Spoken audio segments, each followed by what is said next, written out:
Olá, meu amigo, minha amiga, mais um episódio no Topo Podcast, o seu episódio do empreendedorismo, das boas práticas, dos bons exemplos, daquelas pessoas que fazem a diferença na nossa sociedade. E hoje não é diferente, mais uma convidada muito especial, uma querida amiga, acima de tudo, que daqui a pouquinho nós vamos anunciar com todo o gabarito que ela merece. Mas hoje quero cumprimentar o Edinho. Olá, Edinho, tudo bem? Fala, Mazinho. Olá a todos os nossos seguidores. É um prazer estar aqui novamente, mais um episódio do No Topo. Um episódio aí para trazer para você conteúdo para você se inspirar, para você ouvir no carro, para você ver em casa, em momentos que você tiver aí de buscar inspiração. Está aqui um conteúdo de mais uma pessoa que conquistou, que chegou lá e vai trazer sua experiência para nós. Agradecer também o nosso patrocinador, né? Sem ele a gente não poderia estar aqui, a Melhores Imóveis. Pensou em comprar e vender? A Melhores Imóveis tem a melhor oferta para você. Siga eles no Instagram, @melhoresimóveisbnu.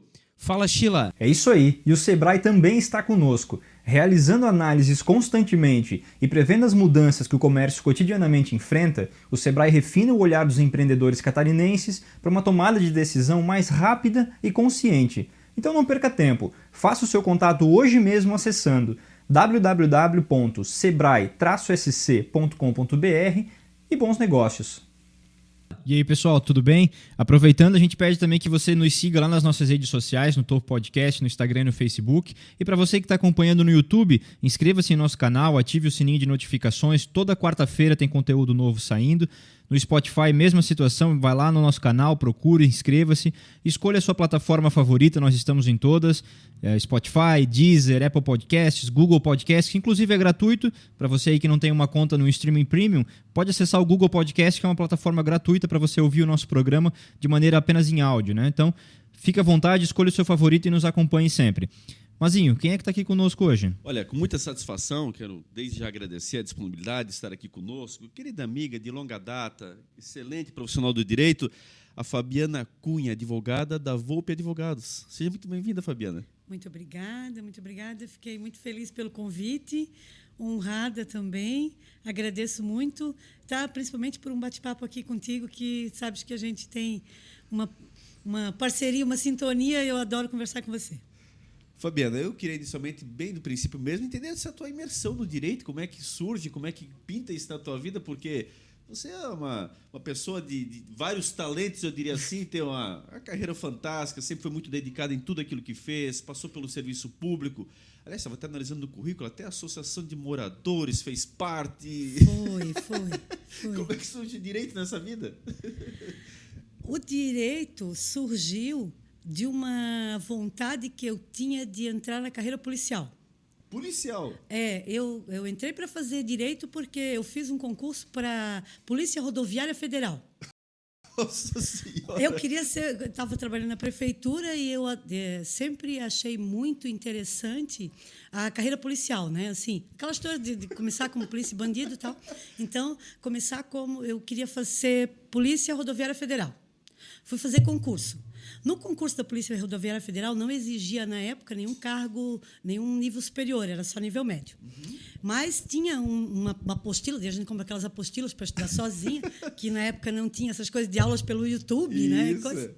E aí eu comprei a apostila e tinha uma parte que era muito direito. Bastante direito tinha ali. E eu achei aquela disciplina um pouco difícil, né? E aí eu pensei assim, poxa, mas a carreira policial parece uma coisa interessante. Aí eu pensei, então, em vez de ser Polícia Rodoviária Federal, que tem, né? Eu adorava estar na rua, virar chips, fiquei pensando nisso. Pensei, você é delegada da Polícia Federal. Caraca!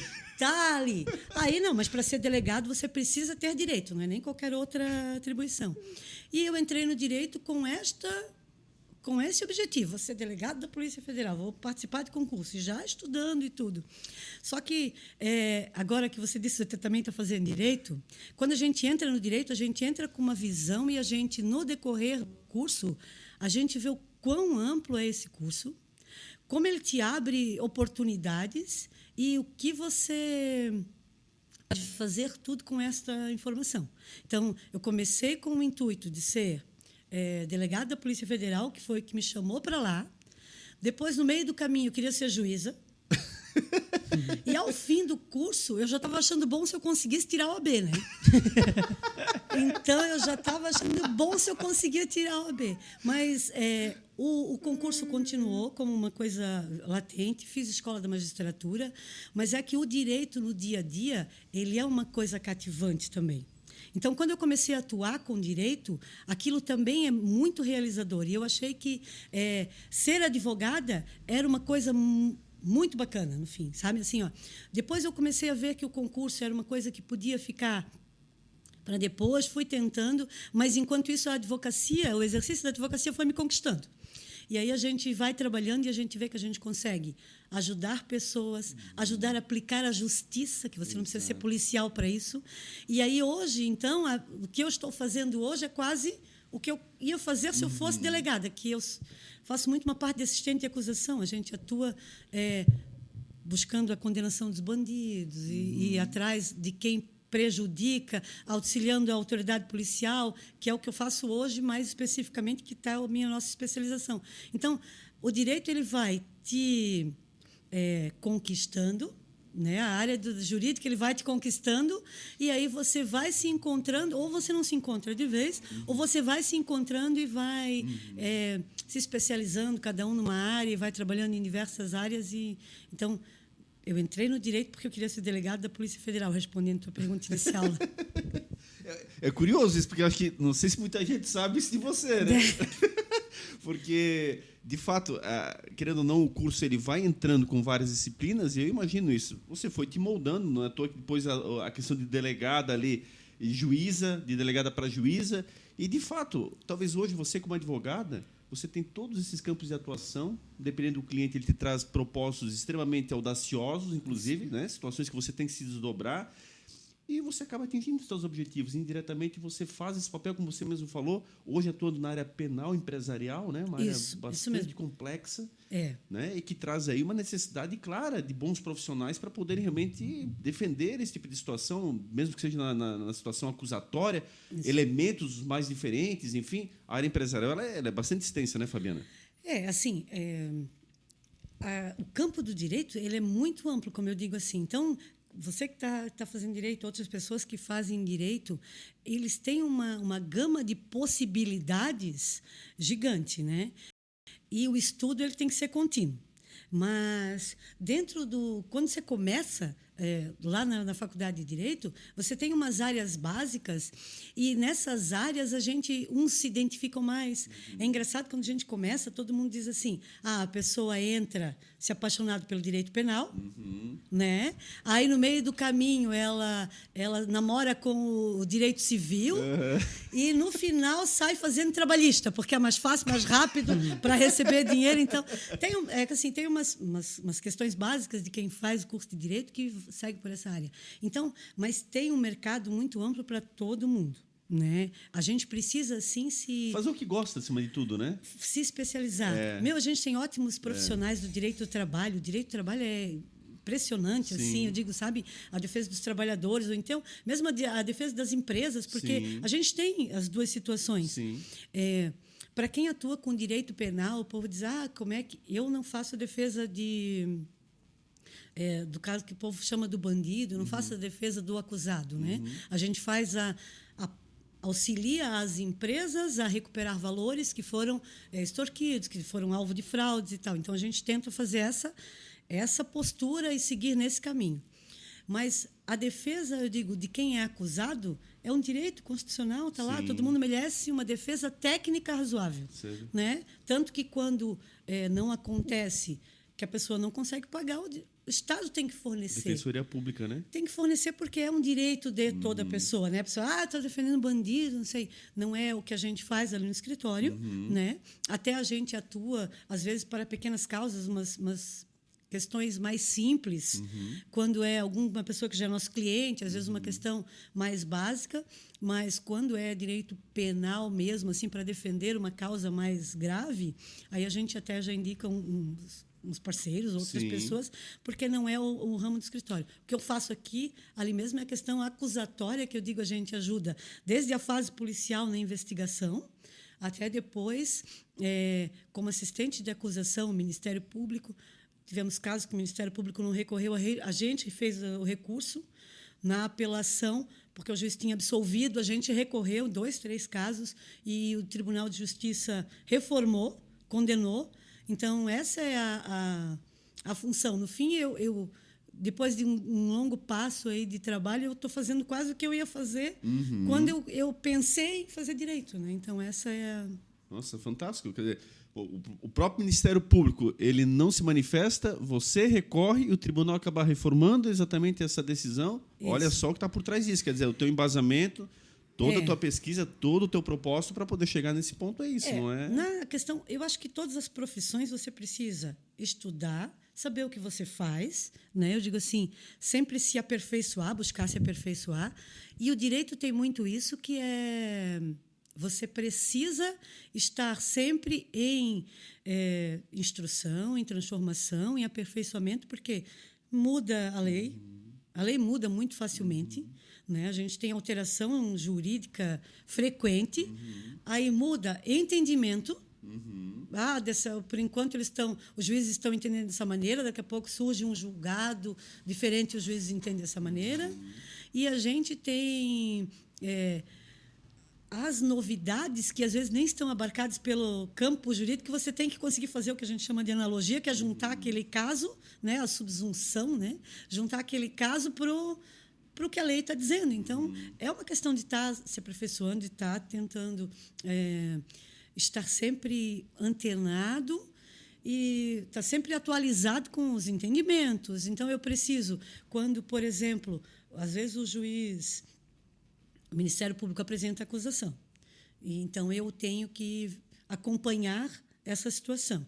Não, está tudo certo, é isso mesmo, se faz todo o procedimento judicial, saiu a condenação, ótimo, perfeito, saiu a condenação com reparação para a vítima, né, que o Código Penal prevê, saiu essa reparação, então, ótimo, vamos atrás de buscar esses valores da reparação. Então, depois a gente parte para essa outra situação também.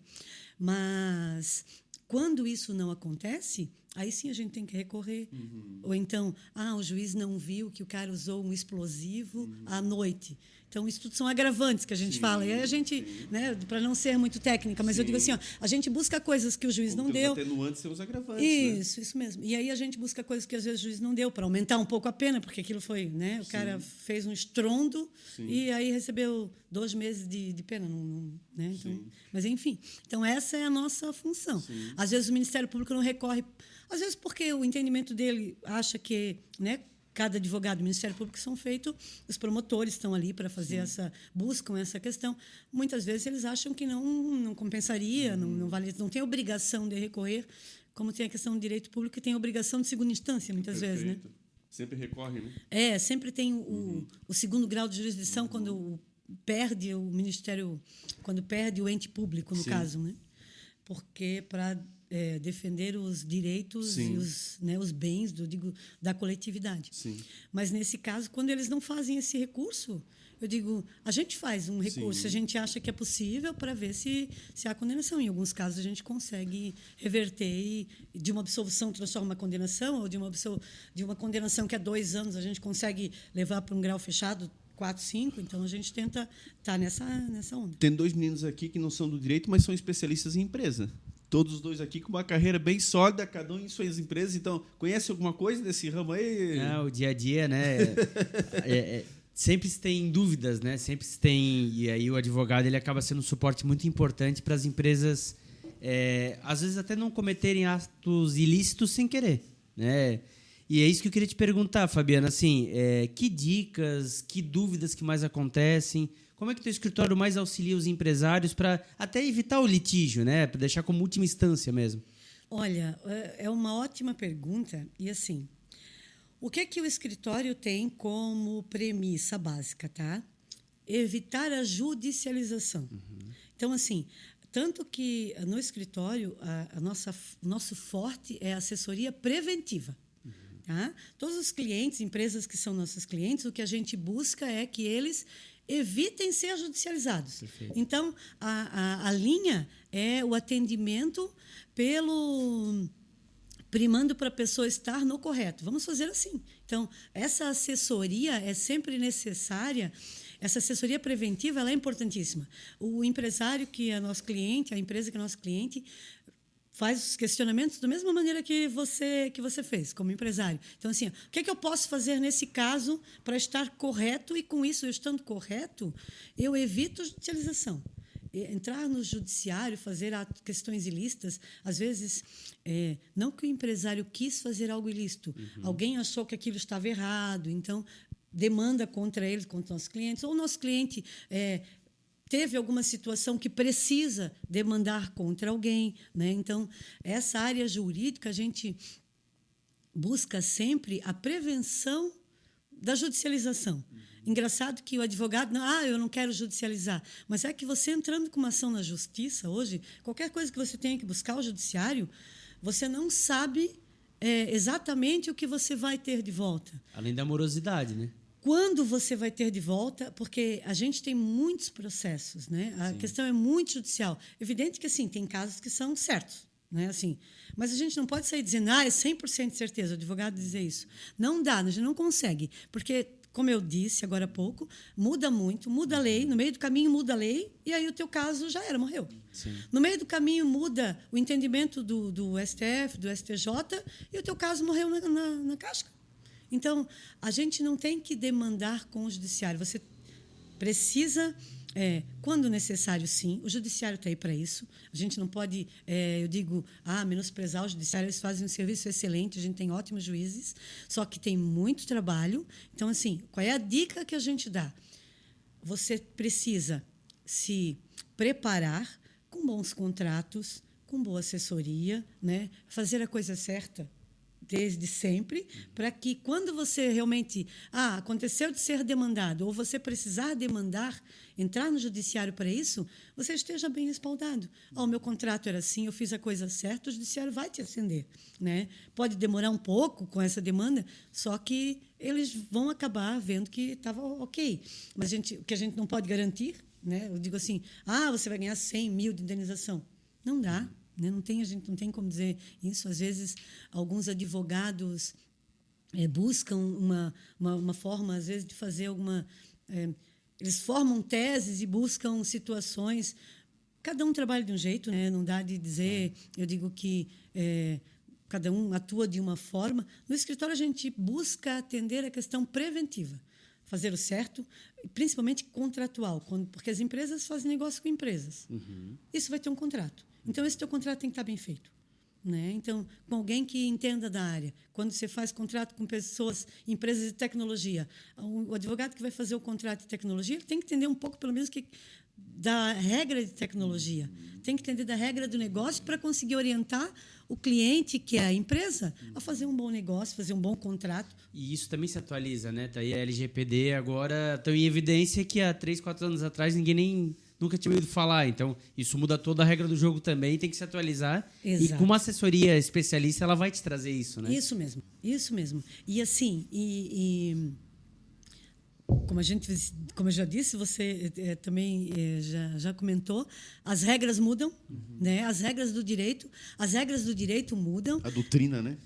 E vem novas leis que exigem novas competências dos advogados, né? E atualização constante.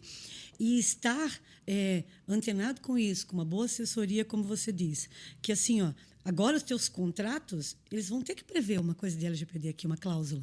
O teu contrato, então, assim, as tuas negociações, eles vão ter que ter um item a mais, um cuidado a mais, porque você precisa se preocupar com o LGPD também. Além de toda a tua regra do negócio, a questão do direito civil, a questão do marco civil da internet, quando lida com provedores, quando lida com empresas de tecnologia, mas agora você tem LGPD.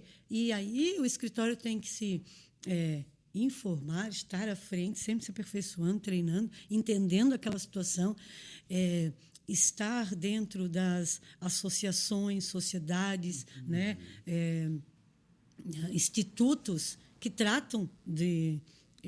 cada advogado com a sua especialidade precisa estar ligado nesses institutos, associações de advogados, que vão ter sempre as novidades e as orientações para você poder atender melhor o seu cliente, a empresa que te procura, para te dar uma assessoria preventiva e justamente evitar ter percalços judiciais, né? Aproveitando o assunto, eu trabalho na área de compras e aí esse aqui é um episódio que eu quero mandar lá para a minha equipe porque é importante eles assistirem, inclusive sobre essa pergunta. A empresa que eu trabalho hoje está bem resolvida com essa questão de contratos, mas sempre foi uma dúvida desde o início e até para empresas menores, como que a gente trata essa bola dividida de quando a empresa tem um padrão de contrato, um modelo de contrato que ela quer que o comprador aplique. E o vendedor, por outro lado, ele tem o padrão dele, com as cláusulas dele, com tudo que ele lá redigiu. Como é que a gente faz para conciliar isso? E qual é a dica, né, para conciliar isso, para que os dois lados tenham as suas cláusulas aceitas lá no contrato? Olha, Stiler, agora é uma questão que talvez você queria levar para a tua equipe. Eu não sei se eu vou te dar a resposta que você gostaria de ouvir. Porque a questão é assim, quando chega um contrato para a gente avaliar, porque as empresas fazem negócio com outras empresas. Então, a gente tem que ver o seguinte, isso aqui, esse contrato que a gente tem, a gente faz para blindar o nosso cliente, certo?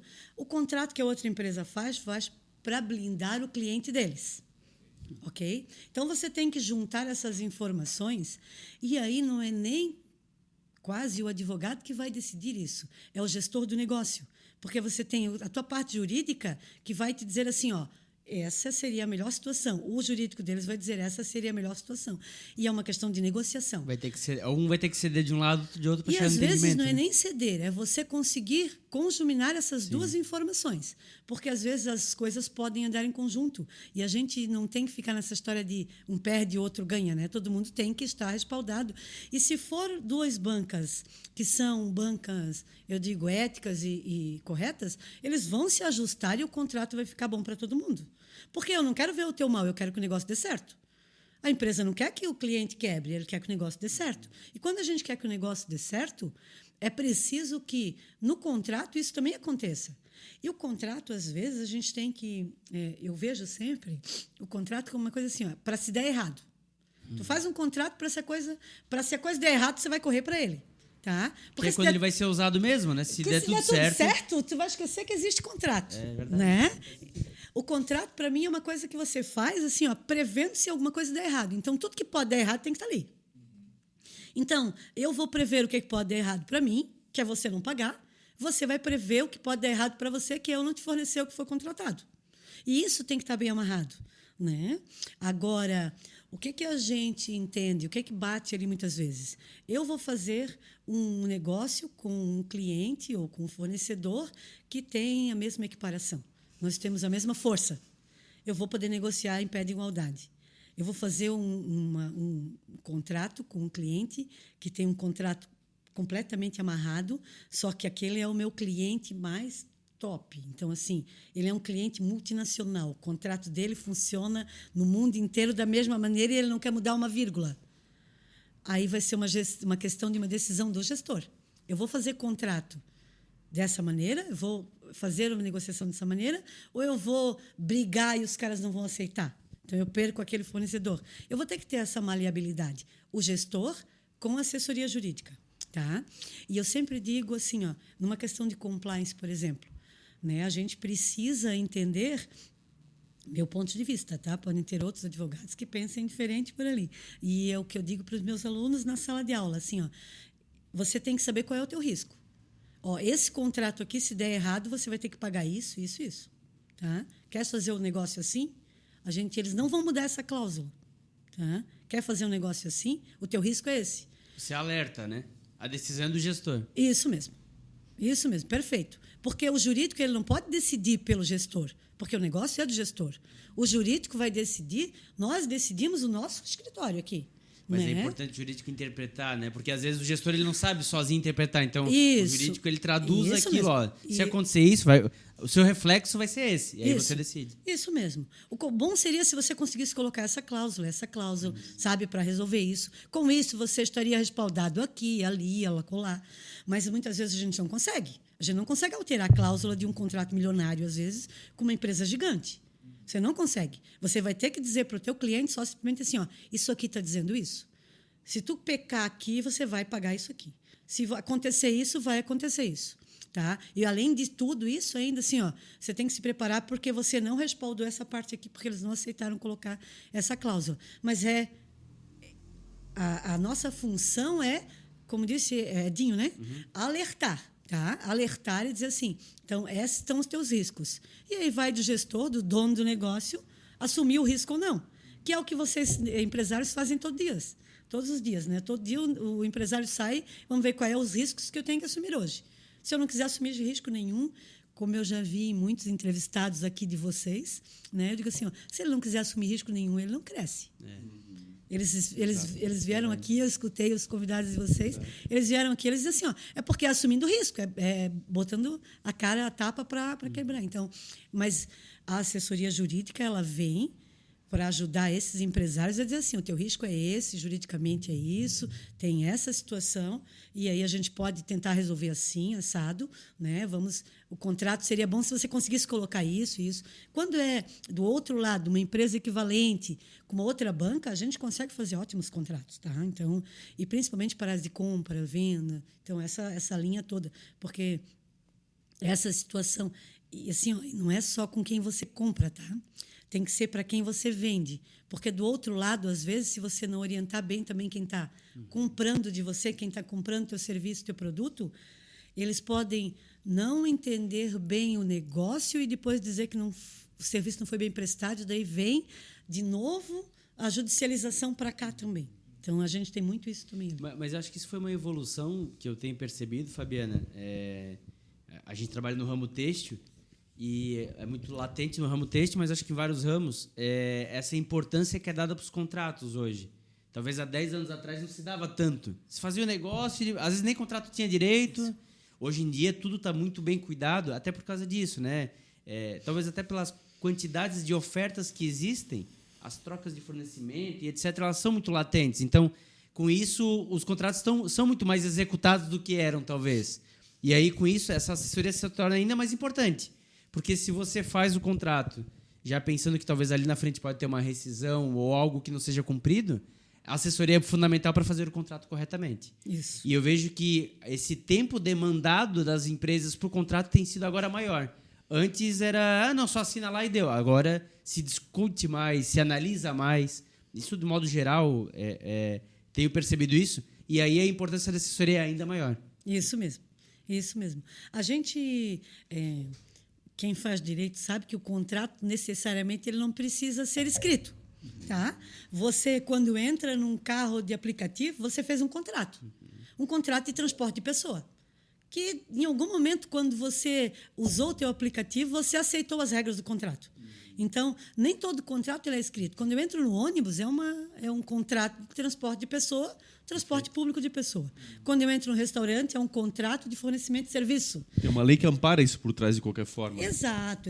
Então, mas a importância do contrato escrito, de uma boa assessoria jurídica, é que você vai ter, como eu disse antes ali, que eu vejo, você prever tudo que pode acontecer, e principalmente o que pode acontecer de errado.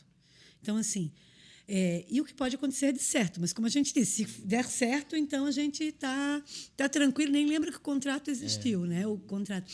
Mas quando você precisa verificar o que aconteceu, deu um pequeno problema, a existência do contrato, um contrato bem feito, se você tem um contrato que começou bem feito lá atrás, o desenrolar da execução ele vai ser melhor, mesmo de fornecimento, né, de prestação de serviço, muito mais ainda a importância do contrato quando é um contrato para prestações continuadas, uma prestação de serviço de muito tempo, um contrato de manutenção. Quando eu vou fazer uma questão de uma venda, né, eu digo assim, eu contratei, ou então contratei um projeto de tecnologia, contratei serviços de uma facção, contratei o produto, vou comprar tantas camisetas para fazer campanha publicitária.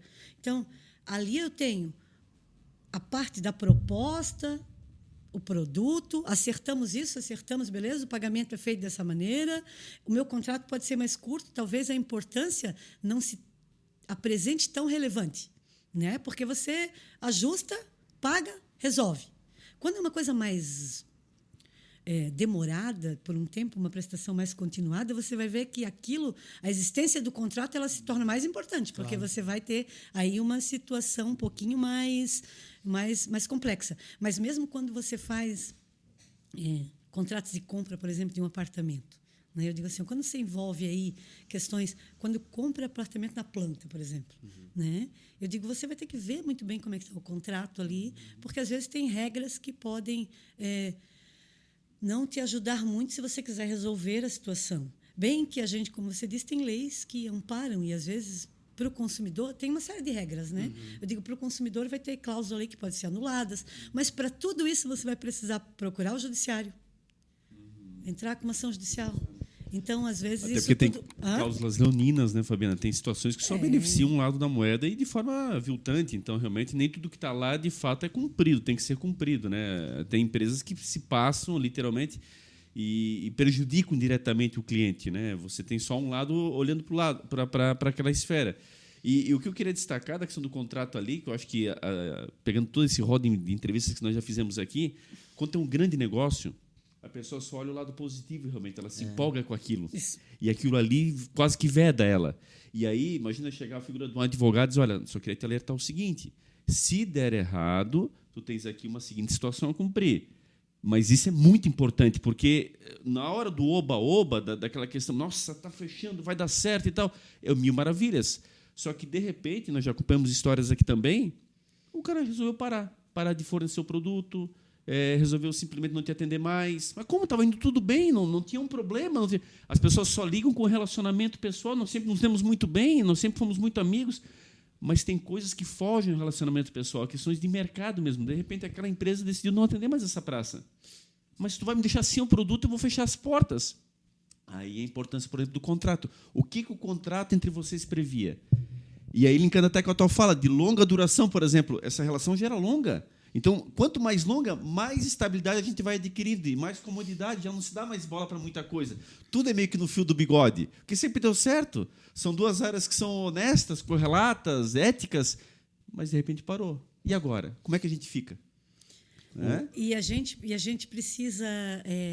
quando você vai fazer contratos, você precisa prever situações dessa natureza e como isso vai se acontecer, e como isso vai se resolver com os outros. Porque, assim, você com ele vai ter que resolver de uma maneira, mas e os teus clientes que você vai deixar de fornecer porque alguém também teve um problema? O desdobramento disso, né? Isso, exatamente. Então, assim, numa questão jurídica, o importante é que o advogado, o escritório que você escolha, ele tenha um pouquinho também de conhecimento do negócio, da situação. Facilita. Porque você vai precisar entender que, assim, todas as ligações que isso representa. Se o meu fornecedor não me fornecer, eu vou deixar os meus clientes na mão. Aqui também eu vou precisar ter cláusulas, ter previsões aqui que amparem. Sem dúvida. Né? Então, e conhecer o negócio ajuda você a saber que você vai ter onde essas implicações vão gerar. E até para endossar a importância da assessoria, e pegando o Sheila que trabalha na área de compras,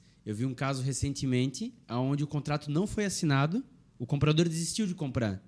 E ele não assinou o contrato, mas tinha um e-mail dele reservando a mercadoria, comprando a mercadoria junto ao fornecedor. 10 anos de ação judicial e o comprador perdeu. Ele perdeu 3 milhões de reais e perdeu. Chamado promitente comprador. E ele nunca assinou o contrato. Então, olha a importância da assessoria, né, de orientação para o comprador não mandar aquele e-mail.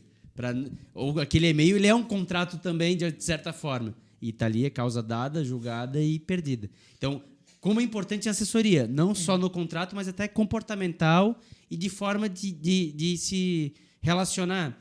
Um outro ponto, já vi em área de vendas também, questão de representante com empresa, porque o representante é um terceiro que presta um serviço para uma empresa, ele não é um funcionário.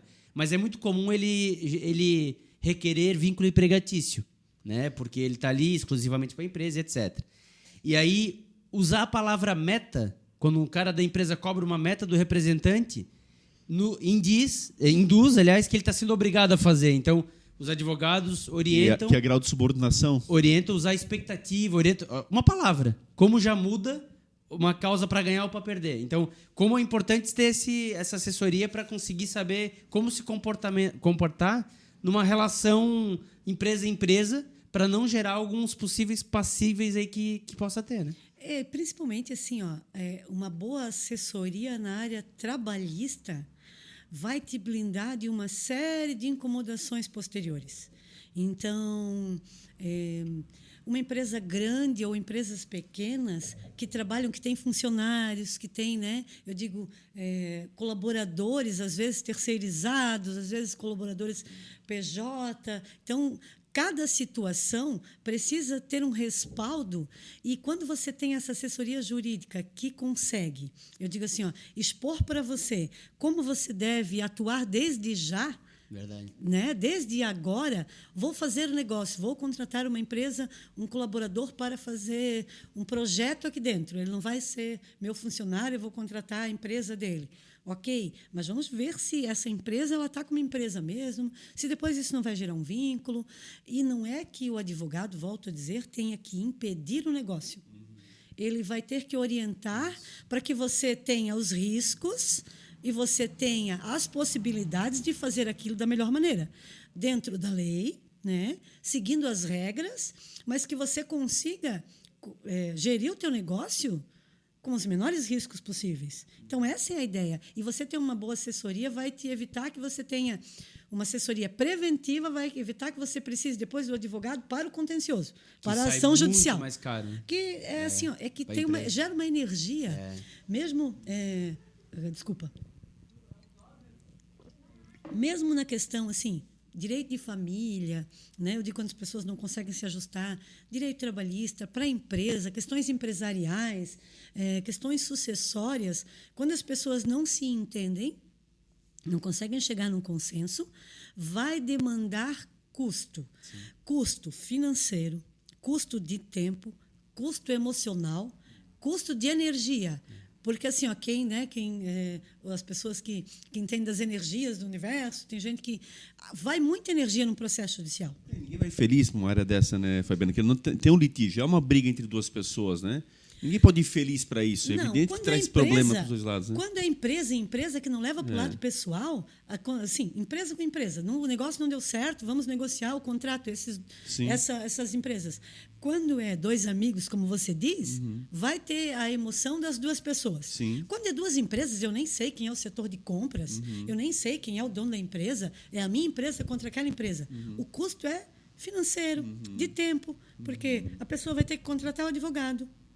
Então, se você tem a tua assessoria preventiva mais forte, você evita esse gasto, esse custo de energia, de pessoas, porque numa audiência você vai ter que mandar um preposto ou vai ter que contratar alguém. Às vezes, a audiência não se dá aqui, não se dá nem de forma online, alguma agora tem que ser presencial, alguns estão exigindo presencial, alguns fazem online, mas eu digo assim, sendo presencial de uma audiência lá em São Paulo. Pronto. Só para uma audiência de meia hora você já teve um custo gigante. E tempo, né? Para mandar. Assim, o custo, ele não é o custo, paguei os honorários do advogado. Tem o custo de tempo, tem o custo da tua empresa. Você vai ter que juntar documentos para fazer a prova. É o custo da tua equipe que vai ter que providenciar isso. Então, é o custo emocional e, às vezes, o custo de reputação. Porque grandes empresas, quanto mais ações, a empresa está respondendo a ação X, a empresa está respondendo a ação Y. Então, assim, se você for olhar uma questão de um custo reputacional também, meu Deus, essa empresa tem 500 processos. Essa pessoa tem 500 processos. Isso é analisado pelo compliance da empresa que eu trabalho. Quantos processos eles têm para a gente cadastrar um novo parceiro. Isso mesmo. Então, assim, e essa área de compliance, que ficou meio esquecida aí nos últimos tempos, é muito importante para você mitigar esses prejuízos, mitigar esses riscos. Você fazer esse levantamento, essa due diligence que você faz ali. Quem é essa empresa? Vamos fazer negócio com eles ou não? Qual é o risco da gente fazer negócio com eles? Né? Então, assim, quantos processos eles têm? É do quê? É por quê? Né? Então, porque, às vezes, você faz negócio com uma empresa, mas a tua reputação vai por água abaixo também. Fabiana, dentro dessa área empresarial, uma outra coisa, e aí, por favor, se não necessariamente tu estás atendendo, mas na tua experiência queria te ouvir. É uma questão que a gente percebe muito aqui, que é a questão da sociedade. Nós já tínhamos aqui convidados que adoram trabalhar com sócios, outros que já tiveram experiências extremamente desgastantes e não querem mais saber, outras pessoas que realmente não querem sócio, elas realmente são individuais desde sempre. A importância de elaborar essas cláusulas também, enquanto sócios, porque no início tudo é lindo, tudo é maravilhoso. Vamos fundar uma empresa, nós somos os melhores amigos, somos pessoas muito próximas, temos as mesmas ideias, nascemos um para o outro. É igual um casamento.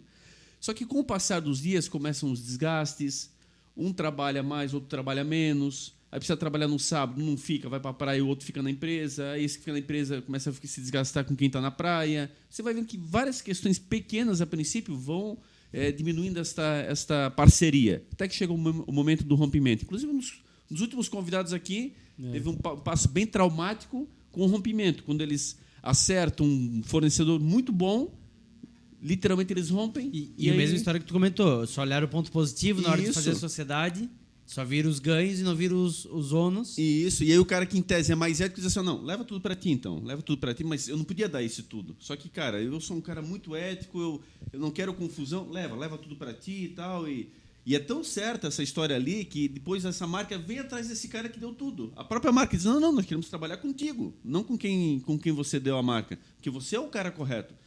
Então, às vezes, coisas não são naturais acontecerem, mas às vezes acontece e nada mais certo. Enfim, como mediar isso? Vocês trabalham também nessa assessoria ou, de qualquer forma, que tu pudesse te ouvir um pouquinho também nessa correlação, como fazer esta montagem da empresa? Mazinho, assim, ó, a relação entre pessoas é uma questão que, às vezes, outros convidados aí de coaching devem ter falado muito, né, de relações interpessoais, porque os negócios são reflexos, eu digo, de relações pessoais. Então, essas primeiras negociações vai ser uma questão muito pessoal.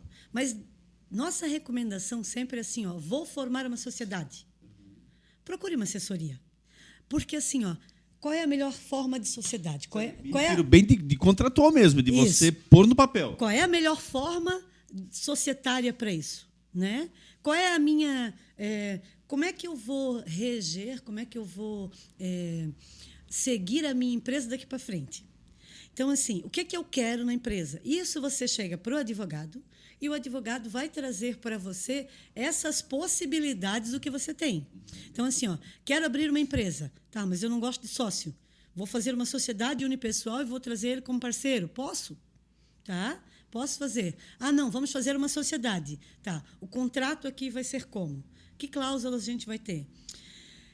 Isso é importantíssimo. Só que, como você disse, no começo eles estão ainda um pouco... Lua de mel, digamos assim, né? Isso mesmo. E aí eu queria abrir um parênteses aqui e fazer um paralelo com as questões de direito de família.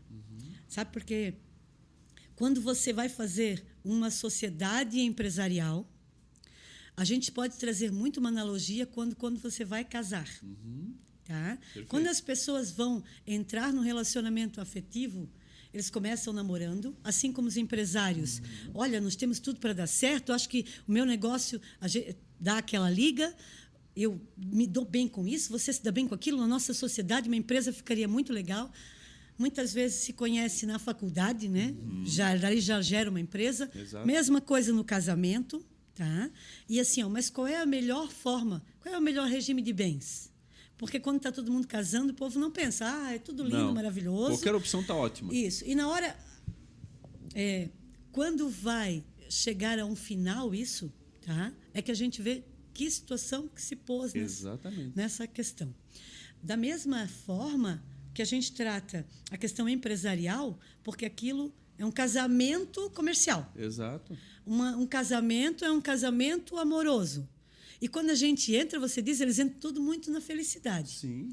Não seria nenhum problema e muito recomendado, tanto na hora de você ir casar, quanto na hora de você fazer a empresa, mas principalmente na hora de fazer a empresa, consultar uma assessoria jurídica.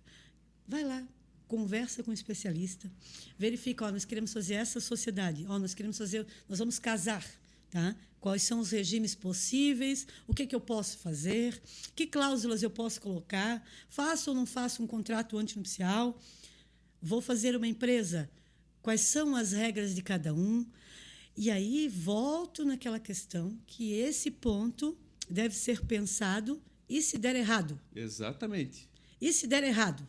Tá, e se você não começar a trabalhar? E se isso? E se aquilo? Eu posso colocar isso aqui no meu contrato?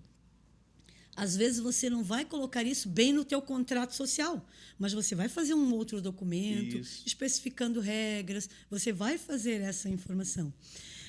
Colocar essa informação e deixar as coisas claras. E sabe, Fabiana, me refiro assim, ó, que a assessoria também seja prestativa nesse sentido, porque é muito fácil quando duas pessoas realmente estão afim de algo, você, não, está aqui o contrato, então vocês assinam, tem garantias aqui. Não, peraí, pessoal, eu sei que está muito legal, está tudo muito bom, mas assim, ó, vão pensar exatamente nas exceções. Ter esta sobriedade, e como você falou, de assessoria de verdade, ou seja, uma assessoria realmente que preste esse serviço para esclarecer aos dois. Não, mas eu sei, pessoal, tudo ótimo, mas tem pontos que a gente precisa ver. Os dois podem falecer, pode vir dar um acidente, pode vir dar um problema de saúde, podem deixar, infelizmente, de existir. Como é que funciona nessa parte? Quem é que herda? Quem é que fica no seu lugar? E a gente... Pessoas que não se tratam no momento de felicidade. Não vamos falar de coisas ruins. Não, temos que falar. Pode acontecer amanhã. Porque e é uma mesma situação para a questão de direito, família e sucessão. A gente pensa só que pode dar certo, né? A gente não pensa que amanhã pode morrer, né? A única coisa certa na vida que eu costumo brincar são duas coisas certas que a gente tem na vida, né? A morte e o show do Roberto Carlos no fim do ano, né? Então, e mesmo quando ele se for, eu acho que vão ficar passando reprise aí, então eu conto como uma coisa certa na vida. Pessoal que é fã procurando agora o Instagram da Fabiana aí. Então, a gente tem essas situações que a gente não fala. Eu sempre digo, quando eu atendia ainda, ali no escritório mesmo, questões de direito sucessório, assim, a gente via casais que a esposa não sabia o que o marido tinha de negócios, de valores. A gente não se prepara para a morte, né? Que é uma coisa certa na vida, a gente não se prepara. E a gente não se prepara para o fim de uma relação comercial também. E a gente precisa estar trabalhando isso. Você comentou aqui uma empresa... uma pessoa de uma empresa que esteve aqui, que a gente faz assessoria, e eles se prepararam. Eles se prepararam para eles saírem da empresa e deixar os filhos. Como é que eles vão se preparar? Quem é que, assim, eu vou sair da empresa, quem é que vai assumir?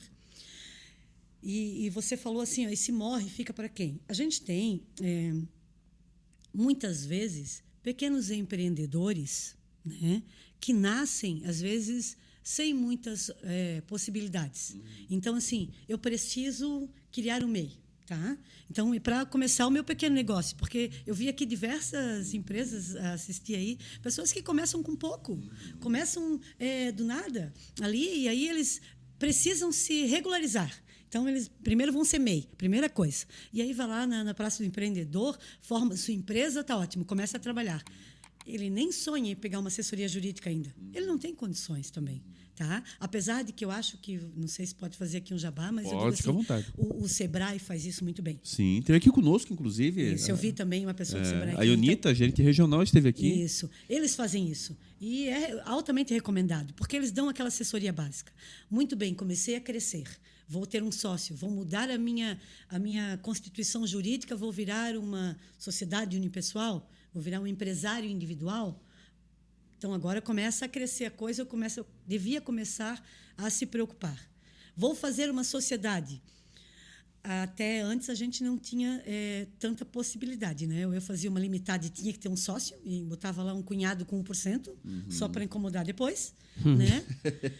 Ou fazia o empresário individual e eu respondia com todos os meus bens. Então, a gente não tinha muita possibilidade. Lá em 2013 veio a Eireli. Aí eu podia ter uma sociedade limitada unipessoal, só que individual, né, de responsabilidade limitada, só que eu tinha que ter um capital alto, de 100 salários mínimos. 2013. E aí agora, recentemente, ali com a lei da livre iniciativa, veio a possibilidade de ter uma sociedade limitada unipessoal. Então, eu posso ser sócio, posso abrir uma empresa limitada, limito os meus bens, não boto em risco o meu patrimônio pessoal e vou fazer essa sociedade comigo mesmo, não preciso mais ter sócio. Mas, muitas vezes, eu quero ter um sócio porque o que eu vejo muitas empresas que dão certo é assim, eu entendo do negócio e você entende do comercial. como a gente também citando aquela outra empresa que você Sim. citou ali. Ele é a pessoa técnica, ele entende de fazer, de desenvolver, e ela é o comercial. Quando a gente participa de startup, Startup Weekend, aquelas empresas que trazem pequenos empreendedores, grandes empresas que viraram startup, eles têm uma pessoa que é focada no negócio e uma pessoa que é focada no comercial, que consegue vender o negócio. E esses dois se complementam. Então, essa sociedade precisa começar a ter regras, começar a ter previsões, e uma assessoria jurídica seria ótimo para eles naquele momento. É o que eu digo, quando conseguir fazer, procure uma assessoria jurídica. Mas, muitas vezes, as pessoas, como eu disse, eu estava iniciando aqui, eles não conseguem. Começa a MEI, mal consegue ir no Sebrae, mal consegue ter essa orientação, vai buscar uma assessoria, vai buscar uma situação para poder se organizar. Às vezes tem o contador, pega um contrato social na internet, mesmo que está pronto, aquele modelinho básico, leva lá, assina, está feita a empresa, resolveu. Né? E esse contrato, ele prevê quem manda, quem é responsável, se a pessoa morrer, quem é que entra, porque você tem no direito tem uma expressão que chama a sociedade afetiva, né? Societatis, tem umas coisas em latim lá, que é a sociedade afetiva. Eu fiz negócio com você. Eu e você nos conhecemos há anos. Nós dois vamos ser sócios. Só que eu não conheço os teus filhos. Quando você falecer, pelo meu contrato, seus filhos viram meus sócios. Mas eu queria isso. Não, então isso tem que ser colocado no contrato. Né? E essa assessoria, às vezes, o empresário, quem abre uma empresa, ele não tem esse conhecimento. Então, muito recomendado que, assim, vou abrir uma empresa. Às vezes abre sem a mínima condição de conseguir. Sim. Mas, às vezes, não. Às vezes já abre com condições. Sim. Que é o que fazem, assim, a gente tem a pessoa que começa de baixo, mas a gente tem grandes empresas, né? Porque, assim, quando uma empresa vai fazer uma fusão com outra, eles não vão fazer ali no fio de bigode, vamos deixar assim os contratos, a gente faz aqui, pega um contrato de internet. São meses de discussão em escritórios de advocacia, o de lá e o de cá. Sim. São meses de discussão naquele contrato que o nosso amigo aqui mencionou. Vem um contrato daqui, um contrato daqui. Quando vai fazer uma fusão, são meses de discussão até que caia na mídia a empresa X do Canadá comprou uma empresa de Blumenau. Meses de discussão e discutindo o quê? Questões contratuais, cláusulas do contrato, meses de discussão. Então, é muito importante que haja essa assessoria jurídica, muito importante que você tenha essa possibilidade. E, assim, no começo, se você não tem possibilidade de contratar um advogado, procure o Sebrae, então, sim, como dizem. Tem sempre um caminho, pode, né? te orientar inicialmente nas primeiras questões e depois, quando puder, procure um advogado. Fabiana, nessa questão do direito empresarial penal, qual é o crime mais comum? O que você tem encontrado aí no dia a dia, enfim, que as empresas têm que ficar mais alerta? Assim, a gente tem os crimes que as empresas praticam, que daí a gente também atua um pouco, que é o penal tributário. Então, muitas empresas passam por dificuldades e acabam fazendo o tal do crime penal tributário, que é a apropriação indébita tributária. Previdenciária, seja de reter os impostos, reter a previdência dos funcionários, ou não pagar o ICMS, ou não pagar algum popular sonegação de impostos. E, às vezes, por uma dificuldade empresarial, porque primeiro eles vão pelo lado de pagar o funcionário, pagar os fornecedores, deixam o imposto para depois, e aquilo vira uma bola de neve, e aí depois acaba acontecendo a denúncia, né, do Ministério Público por apropriação. Então, essa é uma situação que acontece bastante. O penal tributário, e aí nessa parte a gente faz a defesa das empresas, tá? Porque muitas empresas não fazem a sonegação porque querem, ninguém quer sonegar, ninguém quer ficar devendo, eu acho, no meu entendimento. Algumas, a gente não pode, eu digo assim, não é 100%, mas a maioria dos empresários não está aí querendo brincar, sonegar, eles querem realmente levar os negócios à frente. Mas acontece como assim, quebrou meu fornecedor parou de me fornecer, quebrei aquilo, vira uma bola de neve, não consegue fazer alguns pagamentos. Essa é uma situação. Né? Mas o que nos levou ali no escritório a me deixar focada especificamente no penal empresarial, na questão de assistente de acusação, são fraudes eletrônicas. Então, porque hoje está muitas fraudes eletrônicas. Então, isso tudo precisa de um olhar específico das autoridades, das situações, e vai mudar muito ainda. O Banco Central está fazendo um trabalho forte na questão do PIX, na questão da responsabilização de todas essas informações, porque fraude eletrônica hoje é o que mais acontece. Um dos nossos clientes é a instituição bancária, então a gente tem forte uma atuação na fraude bancária, sabe? É muita coisa. É o golpe de PIX, é golpe disso, é golpe daquilo. Então, muitas vezes, as instituições bancárias, elas são responsáveis, eu digo, são responsabilizadas por isso. O cliente não teve a culpa, ou então invadiram indevidamente. Então, essa situação de fraude bancária está estourando, está terrível. Então, é o que mais a gente atua. E depois também tem os próprios funcionários que fazem, fazem alguma coisa errada contra a própria empresa, que daí também a gente também faz essa atuação, né, de buscar a responsabilização criminal da pessoa que fez alguma fraude, furto, alguma coisa ilegal contra a empresa. E nessa linha de às vezes usarem o nome da empresa indevidamente, né? Eu digo uso abusivo de imagem, e aí com o uso daquela empresa aplicar golpes em outras pessoas. Então a gente busca essa responsabilização dessas pessoas, porque em regra assim, há um prejuízo de imagem, né? Então todas essas situações a gente atua na questão empresarial penal ali no caso. Agora, essa criação de perfis falsos, eu acho que está muito forte mesmo, né? Por exemplo, se passar por sendo de alguma empresa, no WhatsApp você consegue a foto hoje pelas próprias redes sociais, de um sócio, de alguém que seja ligado muito fortemente à empresa.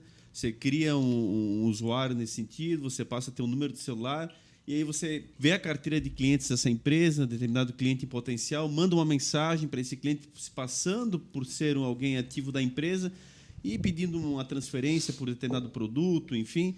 E as pessoas acabam muitas vezes transferindo, né? Depois vão perceber que era um golpe, que era alguma coisa nesse aspecto. Enfim, está muito fácil dar golpe. Essa que é a realidade. Agora, nem sempre é tão fácil rastrear isso aí, né? Tem uma complexidade aí de rastreamento, mas é possível, tá? Então, como disse uma delegada agora, daquele golpe do Nudes que aconteceu. Uhum. Então, assim, não é impossível. Os crimes da internet não são impossíveis de se rastrear, impossíveis de se ir atrás, não tem nada. O que acontece é que assim, são muitos, tá? E as polícias em si, as autoridades policiais, eles não têm braços ainda para todo essa gama de golpes que tem acontecido. Expertise, né, em muitos casos, né? E tem policiais preparados também para essa análise, tem. Né? E já agora recente, tá? Eles estão se preparando para isso. E já vem muitos policiais, muitos cursos, Polícia Federal fazendo, a própria FEBRABAN tem instruído, sabe? Eles têm o que eles dizem, Operação Tentáculos, da FEBRABAN com a Polícia Federal, para instruir as pessoas, para instruir as autoridades, os policiais, vários cursos. Nossa polícia aqui está criando, nossa Polícia Civil do Estado está criando delegacias especializadas em crimes cibernéticos, em crimes pela internet. Eles estão se estruturando, né? E vai precisar muito mais, porque assim, os golpes, às vezes, não visam só pegar o teu dinheiro naquele momento. Eles visam pegar os teus dados. Um golpe forte que estava correndo agora era assim, eu sou da empresa tal, você vai ter um desconto comigo, então me manda a cópia da tua identidade. Com a cópia da identidade, eles conseguem abrir contas em nome das pessoas, eles fazem contratos para aquelas pessoas. Então, assim, você não perdeu nada comigo naquele momento que você me passou a coisa. Mas não passem dados, não passem informações se você não tem certeza que é. E aqui, assim, se eu puder deixar um hashtag Fica a Dica, golpe, geralmente os golpistas, eles são espertos e burros ao mesmo tempo. Eles não são pessoas muito instruídas. Você vai notar que um golpe é golpe quando tem muito erro de português. Uma empresa, tá? Eles vão assim, somos uma loja. Como somos? Tá? Mandaram um golpe para mim esses dias, mandaram, somos um banco. Somos? Como somos um banco? Somos. Que desgraça é essa de somos? E aí tu vai olhar, claro que aquilo é golpe. Mas é que assim, ó, e muitas vezes as pessoas elas não se tocam nesses pequenos detalhes.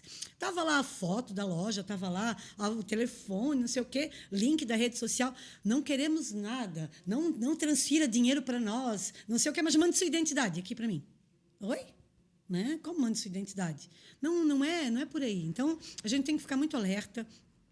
Tem muitas empresas fazendo uma campanha forte para evitar que as pessoas caiam em golpes. O esclarecimento tem que ser constante, e daí as empresas, que são os nossos clientes, que a gente vai atrás, né? Eu digo assim, ó, busca, mesmo que de uma forma de formiguinha, auxiliar a polícia, então, que precisa ter essa expertise em como a polícia vai encontrar essas informações.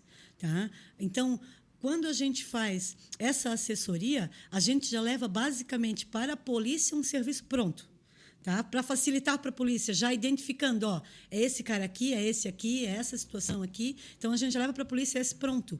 E aí, a polícia tem zilhões de serviços para fazer. Então, para a gente auxiliar os nossos clientes, a gente fica pedindo para a polícia, ó, isso aqui já está aqui assim, vamos fazer isso. A gente já traz, a pessoa não precisa mandar intimação, a gente está aqui, já vai facilitando o serviço da polícia, porque eles têm muita coisa também. Né? E depois, no judiciário, vamos fazer a parte, às vezes assim, ó, não encontraram uma pessoa, até que volte para o Ministério Público fazer a busca deles. O nosso serviço a gente já busca endereços, já busca redes sociais, ó, está aqui, vamos intimar ele de uma vez, porque senão o crime prescreve. Entende? Sim. Então, a nossa linha também é nesse sentido, não deixar prescrever. Porque, infelizmente, fraude, estelionato, o crime era pequeno, agora que aumentou recentemente, 2021, o estelionato eletrônico aumentou um pouquinho a pena, mas se não era de 3 meses, 6 meses, não me lembro agora, mas era pouco. Né? E aí, em 3 meses, 4 anos, prescrevia. E o processo judicial ia mais de 4 anos. Quando chegava lá no final, já prescreveu, não tinha mais o que fazer. Então, isso a gente... É uma das nossas atribuições do escritório, é tentar agilizar isso para que depois não prescreva. Ô, Fabiana, mas eu vou já passar por ti as perguntas da audiência, mas só para ter uma ideia, como o golpe tem se aperfeiçoado. Inclusive, uma colega minha de sala me mostrou, e eu vi todo o print. Olha só, para você ter uma ideia. Ela é cliente do escritório de advocacia, uma cláusula trabalhista. Aí ela tinha uma audiência, por exemplo, na semana que vem. Tá? Mandam durante a aula para ela, com a logo do escritório, a secretária dizendo, olha, por favor, entre em contato direto com o doutor fulano de tal, ele está no fórum e tem notícias sobre a tua audiência. E na hora ela já ficou meio apavorada. Pô, tudo certinho, símbolo do escritório. Entrou em contato com o advogado, o linguajar totalmente jurídico, eu li o texto. Ó, fulana, já fizemos o acerto aqui, já está tudo certo. Tem que pagar tanto. E isso, mas primeiro vem o valor, ó, você vai ganhar tanto, que era o dobro do que ela pleiteava, inclusive. Ela ficou louca naquele momento ali. Só que é o seguinte... Daí ela primeiro, obrigado e tal, e não sei o quê. Mas e a audiência? Não, já está tudo acertado, a audiência já não vai mais existir, eles resolveram fazer o acordo, mas o linguagem era muito bem escrito, e aí no final vem essa questão, olha, só preciso, já estou aqui no cartório, tá, aqui no fórum, então vai liberar esse recurso logo para ti, só precisa pagar um boleto ali. Inclusive, ele propõe o seguinte, olha, você teria que pagar 20% desse valor, mas temos outra saída. Nós temos aqui, se você conseguir pagar à vista, você paga aqui o valor X, que era bem irrisório, você que opta, o que você quiser fazer, mas se você quiser pagar o valor menor, eu já estou aqui, já consigo dar andamento mais rápido e leva até a mesa do juiz. Cara, aquilo ali, qualquer leigo vai entrando na conversa, ele não vem, no primeiro momento, já te pedir dinheiro, ela vai contando a historinha, e tu sabe que tens uma indenização grande por trás disso, o pessoal vai se empolgando. Não, ótimo. O que ela sacou? O que foi o problema principal? Que, no final, a forma de pagamento, ele informa um Pix da magistrada, a qual ela própria desconfia. Não, peraí. Como é que eu vou pagar para a juíza ao invés de pagar, então, por um boleto do tribunal, enfim, algo nesse sentido? Ali foi Mas o texto o tempo todo muito bem conduzido, a conversa, a foto do advogado no perfil, a foto do escritório no perfil anterior, que entra em contato com ela, para ela entrar em contato com esse outro perfil. Olha que montagem. Tanto é que o próprio escritório emitiu uma nota, eles acham que tem até um outro advogado por trás disso, porque o linguajar muito técnico o tempo todo, extremamente jurídico, que leva qualquer no primeiro momento, a uma certa condução, e, no fundo, tudo isso é um grande golpe. Só naquele dia, aquele escritório em si já tinha 8 clientes que foram lesados e que acabaram, sim, transferindo recursos para essa pessoa. Olha que loucura. E como desconfiar cada vez mais, até nesse ponto, e concordava contigo até, a escrita era um dos primeiros momentos, mas aí quando a própria escrita já começa a ficar para trás, talvez com a participação até de profissionais da área, né? Sim.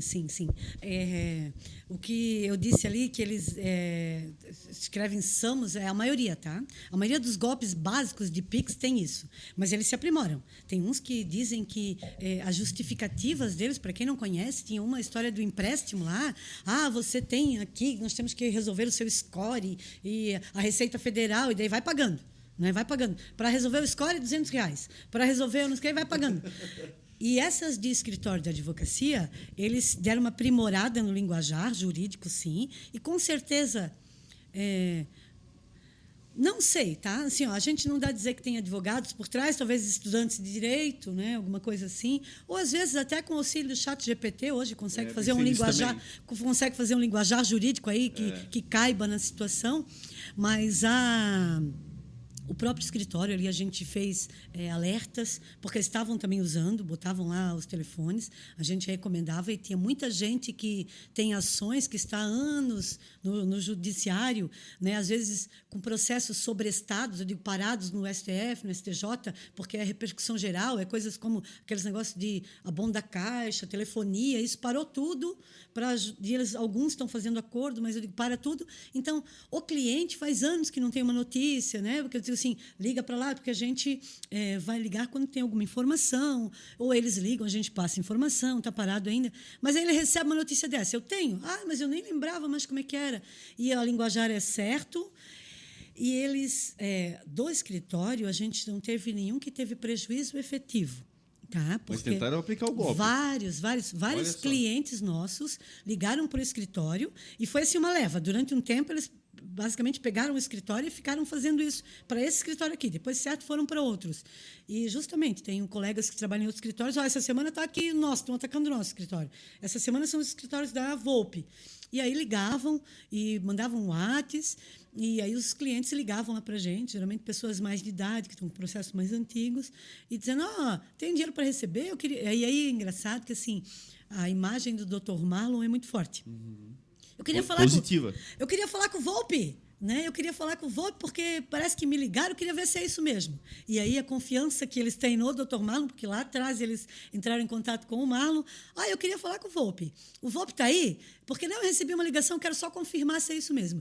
E aí eles vão na confiança que eles têm no Dr. Marlon, e aí o escritório explica, os nossos atendentes, o Dr. Marlon atende, pode vir aqui pessoalmente falar com a gente. E o que a gente estava recomendando é assim, se você está com alguma dúvida, que é ou não é do escritório, porque às vezes a gente também liga, estão oferecendo um acordo, o senhor quer aceitar? Vem ao escritório, então, né? Porque acontece também, a parte que a gente está demandando oferecer um acordo. Só que a gente não vai cobrar para a pessoa receber o acordo, a gente vai cobrar depois o que foi negociado no contrato de honorários, você teve... eu digo, um benefício econômico, então a gente tem o contrato que diz que era tanto, mas o que a gente recomendava? Tem dúvida, venha ao escritório.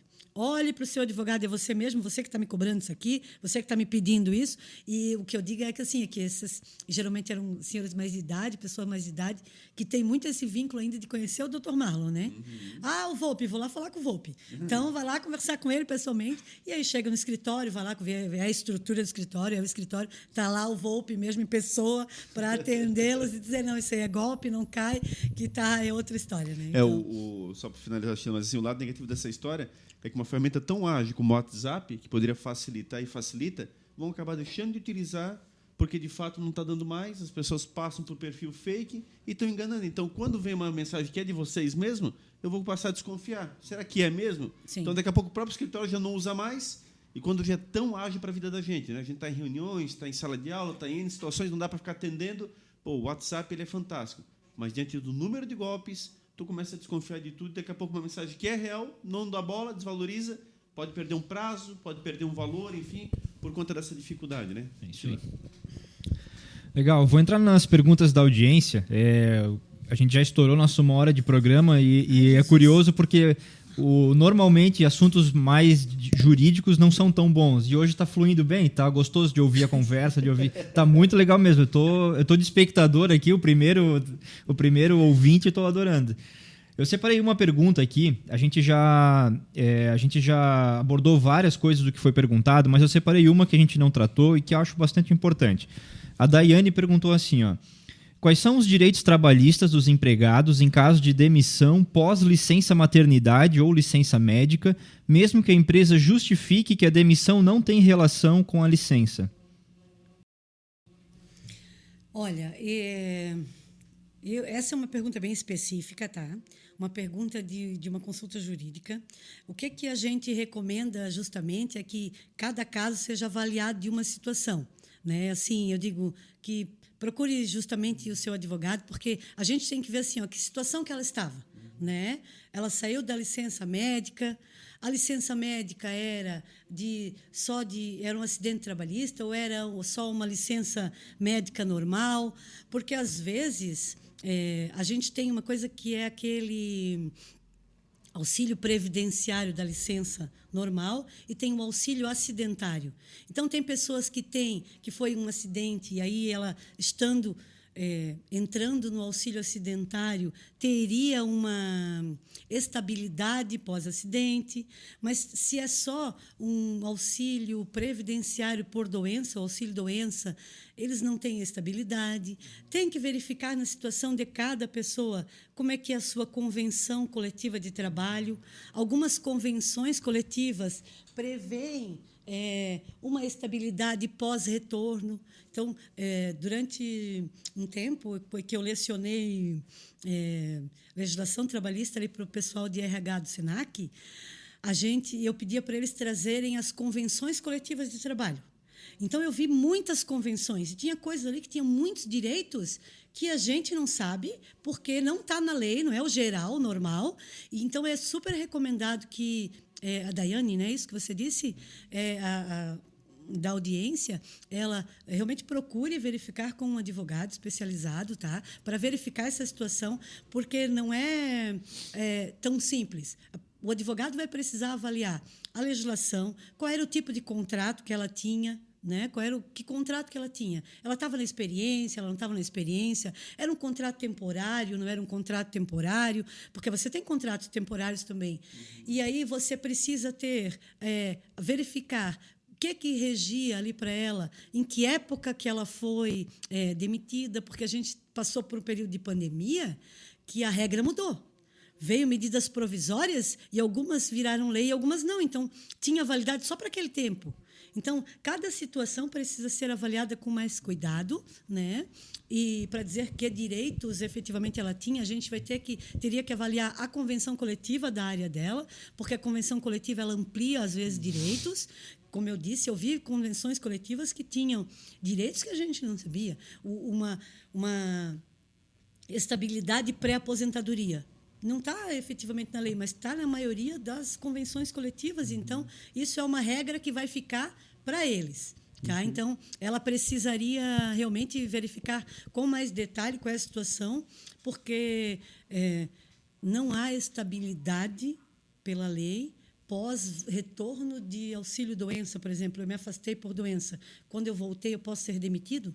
Pela lei, sim. Tá? Mas eu tenho que ver como é que está a minha convenção. Então, cada caso precisa ser avaliado. A gente tem convenções que não permitem, ou que tem que manter a pessoa por mais um tempo, e em que período que ela foi demitida, efetivamente, se agora, porque se foi ali durante aquele período de pandemia até 2021, a gente tinha regras muito distintas, tá? E isso vai ser bem válido. Citou ali como gestante, né?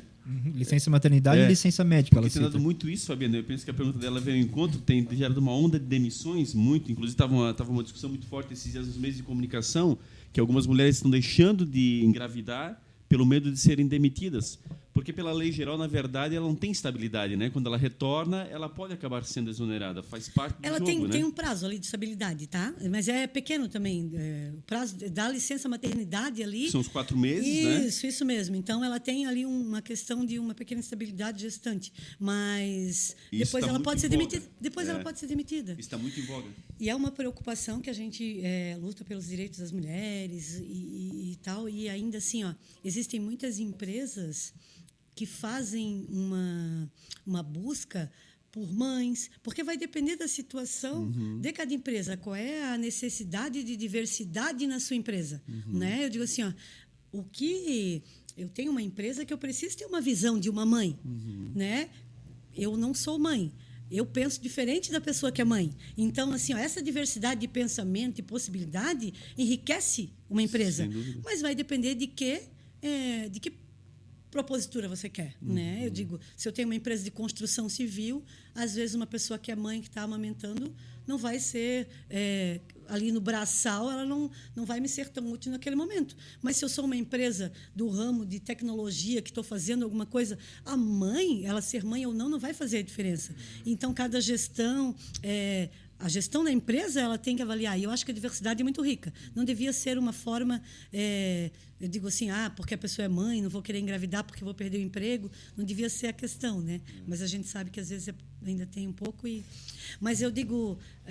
ela precisa, sim, tá? Dar uma olhada, porque temos as convenções. Tem que ver em que período que ela estava quando ela foi mãe e quando ela foi demitida. Às vezes é o auxílio maternidade, às vezes o auxílio doença. Às vezes a pessoa tem uma gravidez de risco que fica um pouco depois ainda da maternidade. Todos esses detalhes precisam ser reforçados para ela, porque efetivamente não tem o direito ali dessa estabilidade. É isso? Não, a gente está basicamente, né, fechando aí, já estamos aos tempos. Muito falei de conversão, um bate-papo tão gostoso. Não, porque eu pensei, meu Deus, eu fui olhar os podcasts e eu vi assim, a gente falando 1 hora e 1h30. Eu disse assim, o que é que eu tenho para falar 1h30? Nada, Tem né? muita e aí coisa, eu digo, muita coisa. Eu queria né, com pergunta 1 hora. final, te perguntar exatamente em relação a essa questão da tua carreira. O que você vislumbra daqui para frente? Você atuou muito tempo na área civil, foi extremamente competente, sempre muito atenta. Agora está na área penal empresarial, é um novo desafio, imagina aí uma nova circunstância profissional acima de tudo. O que vem pela frente? Como é que está isso? Vai se consolidar dessa forma? Já está migrando daqui a pouco? Enfim, como é que está sendo profissionalmente esse teu momento, que imagino que seja fantástico? A equipe que eu tão bem conheço, sei lá, que é maravilhosa. Um abraço. Aliás, o Marlon está devendo vir para cá, tu sabe disso. Um abraço muito especial a todo o Alexandre, a todo o pessoal lá que eu conheço. Mas para a Fabiana, profissionalmente, o que vem pela frente aí? Assim, do escritório, a gente tem realmente agora a gente conseguiu achar esse nicho, esse foco, tá? E a gente está tentando expandir para outras instituições do mesmo ramo, porque é um serviço bastante especializado, tá? Que as instituições podem fazer uso. Então, a gente está tentando ainda crescer nesse segmento que, assim, fraude eletrônica é uma coisa que está crescendo muito. Uma outra questão que o escritório também está vislumbrando é a questão ESG, né? Agora a sigla ESG está bastante forte, e compliance junto com a LGPD. Então, a gente fez um foco, o escritório fez um foco bem forte em LGPD, ainda está atuando muito, porque as empresas ainda precisam se aprimorar muito nisso. Mas a Fabiana em si aqui, tá? Eu estou adorando estar nessa área penal, porque lembra lá o meu sonho inicial quando entrei no direito era ser policial, né? Então, hoje eu atuo basicamente quase fazendo o que a polícia poderia fazer, né? Eu digo assim, não com toda aquela... Porque quando eu me via lá atrás, eu me via aquela própria, com o colete preto, Polícia Federal escrito atrás, e uma arma do lado da cintura, né? Hoje não é bem essa a minha visão. Então, assim, mas são inquéritos policiais, né? Os criminosos foram para a área tecnológica e a gente foi seguindo eles na área tecnológica. Hoje, então, eu faço meu trabalho aqui de dentro do escritório também. Eles estão lá. Um agora dessa coisa do nudes, ele disse que ele ganha dinheiro da cama, porque ele faz os golpes aplicando no celular ali da cama dele. Então, os bandidos estão se aprimorando e a gente tem que ir atrás. Eu faço isso lá do meu escritório, então, ali do escritório, indo atrás deles para a gente... Então, o foco é isso. A gente tem clientes aqui do Sul, já alguns bastante estruturados, bastante forte. A gente está com clientes no norte do país também. A gente tem clientes lá em Roraima, Rondônia, Acre, que são clientes que são do mesmo segmento, só que lá naquela região. E como hoje facilita a nossa atuação, porque é tudo muito eletrônico. Eu converso com os delegados, eu faço audiência, fiz audiência com a Polícia Federal, com o cliente aqui, né? Como nós estamos fazendo aqui, com celulares e tal. Então, e já conversei com os delegados, a gente conversa com os delegados, com o GAECO, tem uma atuação muito forte, porque é grupo organizado, a gente conversa muito com os GAECOs, históricos, né? Do Mato Grosso, de Rondônia. Então, a gente já fez várias reuniões com o cliente no norte, o GAECO aqui, e eu aqui no sul. Então, a gente... É uma coisa que a tecnologia facilitou muito. Então, essa atuação, a gente está vendo que ainda pode crescer muito, porque é uma situação que está ainda bem iniciada. Eu acho que nós somos pioneiros nessa parte aqui na cidade, tá? Mas é que os nossos clientes, nosso foco é muito bem fixo ali, né? Bem específico, mas eu acho que a gente tem aí uma possibilidade de atuar um pouco, crescer um pouco também nessa área, e espero que, se der certo, a gente vá estar aí atuando contra os bandidos do Brasil inteiro. E a professora Fabiana continua nativa? Ah, sim. Sim. Olha, vou fazer 10 anos de Senac. Gente, eu estava pensando esses dias como é bom dar aula. É muito gostoso dar aula, porque assim, a gente dá aula... Já fomos colegas, inclusive. É muito bom dar aula, é muito bom dar aula. E eu dou aula na graduação, e a faculdade é uma coisa que, assim, a gente, como a gente estava comentando antes aqui em off, a gente conversa com pessoas distintas, a gente vê... está atualizado com a conversa dos jovens, né? Com a conversa dos jovens, onde é que eles estão ligados. E isso é muito bom da gente ter essa convivência com os alunos e poder, eu digo assim, estar esclarecendo para eles algumas coisas, sabe? Assim, poder estar ajudando a construir bons profissionais, né, formando bons profissionais, eu digo assim, ajudando um pouquinho ali, contribuindo um pouquinho com o crescimento das pessoas. Eu acho isso maravilhoso, assim. Então... O Edinho também é professor, onde 2 ou mais professores estiverem reunidos, já dá uma reunião pedagógica. Já vamos fazer um conselho de classe. Já vamos fazer um conselho de classe. Edinho, fantástico. A Fabiana é querida amiga, uma pessoa que tem muito conhecimento. A gente poderia ficar aqui muito mais tempo, com certeza. Teria muitas outras áreas para explorar. Nem entramos na parte civil, que ela domina muito bem também. Conheço, inclusive, de perto essa competência. Tem que fazer o 2 para fazer essa sequência. Sabe? Então, assim, você com uma expertise muito grande na área empresarial, o Sheila, eu acho que foi muito claro esse novo viés na carreira dela e quanto está preparada e já vem desempenhando um papel maravilhoso. Então, realmente, assim, satisfeito e, de uma forma ampla, acho que para os nossos internautas, para esclarecer muitas questões e trazer aí situações das quais talvez são dúvidas pontuais, que aqui, com toda a maestria, ela conseguiu deixar ainda mais evidente. Fantástico, né? Não é à toa que a professora deu uma verdadeira aula aqui, então muito obrigado a Fabiana. Agradecer a você também, nossa audiência, né? Agradecer ao nosso patrocinador master, Melhores Imóveis. Pensou em comprar e vender? A Melhores Imóveis tem a melhor oferta para você. Siga eles no Instagram, @melhoresimóveisbnu. Fala com o Diego, com o Jason, que eles encontram o melhor imóvel para você que cabe no seu bolso, dentro do que você procura. Até a próxima semana com mais um convidado especial, né, Sheila? É isso aí. E o Sebrae também está conosco, realizando análises constantemente e prevendo as mudanças que o comércio cotidianamente enfrenta. O Sebrae refina o olhar dos empreendedores catarinenses para uma tomada de decisão mais rápida e consciente. Então não perca tempo. Faça o seu contato hoje mesmo acessando www.sebrae-sc.com.br e bons negócios. É isso aí, na próxima semana mais convidados especiais para você também acompanhar tudo que está acontecendo, Facebook, YouTube, Instagram e Facebook no Topo Podcast. Para você que está acompanhando no YouTube, inscreva-se no canal, compartilhe com seus amigos, toda quarta-feira tem conteúdo novo saindo e escolha a sua plataforma de áudio se você prefere ouvir apenas o podcast, né? Spotify, Deezer, Apple Podcasts, o Google Podcasts, que eu reforço, é gratuito. Lá você pode acompanhar nosso programa de graça sem precisar necessariamente pagar um streaming e, o que é melhor, sem propagandas interrompendo. Então escolha o seu favorito e nos acompanhe por lá. Até a próxima semana, né, Mazinho? É isso. Fabiana, o que eu posso te desejar? Que Papai do Céu continue te abençoando, que você... Aliás, mandar um abraço para a Regina, querida amiga, muito especial também, muito especial.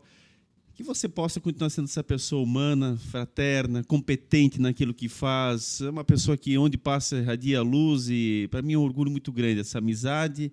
E poder ter demonstrado um pouquinho da tua competência foi um privilégio acima de tudo. Então, câmera e microfone aqui para as tuas considerações finais e a tua despedida. Eu só tenho a agradecer a oportunidade. Eu adorei estar aqui conversando com vocês, adorei mesmo. E, como eu disse, foi uma honra ter sido convidada, fiquei tão feliz, né? E sigo agora acompanhando, porque é uma história mais interessante que a outra. Eu fui olhando ali e adorei, agradeço muito e sempre que precisar estou à disposição. Maravilha. Tá bom? Muito obrigada. Fabiana Cunha, que esteve conosco aqui hoje, da Volpe Advogados, maestria, com conhecimento, com capacidade, e assim eu no topo. Esteja junto conosco, esteja no topo, para que nós possamos fazer uma sociedade cada vez melhor, mais fraterna, né? Dentro dos preceitos legais, dentro da moralidade e, evidentemente, vencendo os desafios. E que a gente possa usar cada episódio aqui para lhe auxiliar, para esclarecer as suas dúvidas. E você que nos sugere, você que nos dá os convidados, você que correlata a área que você tem mais interesse, para que possamos aqui atingir a todos os objetivos e você, que é a razão maior da nossa existência, possa estar sempre por dentro daquilo que realmente importa na sua vida e na sua carreira. Um grande abraço a todos e até o próximo episódio, com mais convidados com certeza também muito especiais. Valeu, até lá!